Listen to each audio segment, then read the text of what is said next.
Despois de 2 anos sen celebrarse debido á alerta sanitaria, a parroquia de San Martiño, en colaboración coas confrarías das Dores, dos Nazarenos, a Terceira Orde Franciscana Segrar e a do Resucitado, a última en crearse, volverá a celebrar a Semana Santa. Serán en total 8 procesións. Temos agora programadas 8 procesións en total. Esperemos que o tempo nos acompañe e pois para darlle a solemnidade que se merece.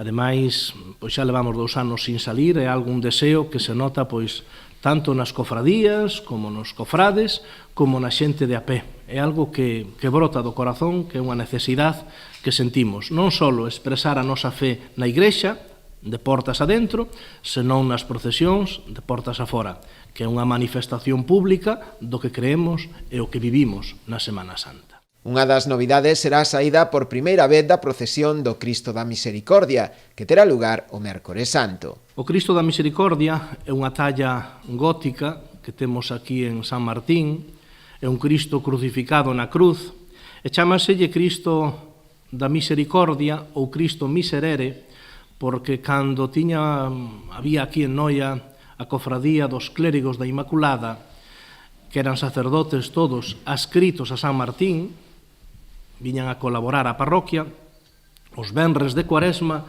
cantaban o Salmo 50 que compuxo o rei David. Dende o Concello destacaron a importancia de poder recuperar esta tradición despois de 2 anos, cun amplo raigame no municipio.